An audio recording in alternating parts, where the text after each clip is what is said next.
آپ کا بچہ آپ سے کیا چاہتا ہے؟ اگر آپ سمجھتے ہیں کہ آپ کا بچہ ڈانٹ ڈپٹ، مار پیٹ یا آپ سے ہر وقت نصیحتیں چاہتا ہے تو یہ آپ کی غلط فہمی ہے۔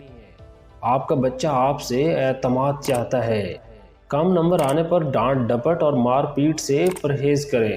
زیادہ محنت کی تلقین کریں۔ اپنے بچے کا موازنہ دوسرے بچوں سے کبھی مت کریں، کیونکہ مچھلی کی خاصیت درخت پر چڑھنا نہیں، پانی میں تیرنا ہے۔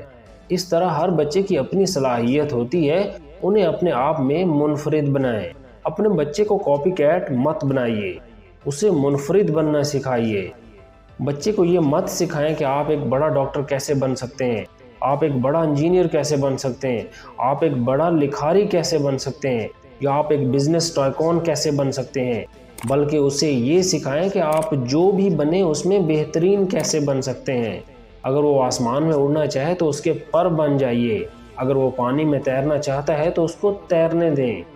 اسے یہ طعنہ کبھی مت دیں کہ آپ کے چاچو کے بیٹے نے میڈیکل میں 96% نمبر لیے ہیں اور تم 60% لے کر بیٹھے ہو۔ اور اگر بچے گھر میں توڑ پھوڑ کرتے ہیں تو اس کا مطلب یہ ہے کہ انہیں جسمانی سرگرمی کی ضرورت ہے، انہیں گراؤنڈ یا پارک میں لے کر جائیں۔ اور اگر بچوں سے کوئی چیز ٹوٹ جاتی ہے تو اس پر انہیں کبھی برا بھلا مت کہیں، کیونکہ دل کا ٹوٹنا چیز کے ٹوٹنے سے کہیں زیادہ بری بات ہے۔ اپنے بچے کے دوست بنیں۔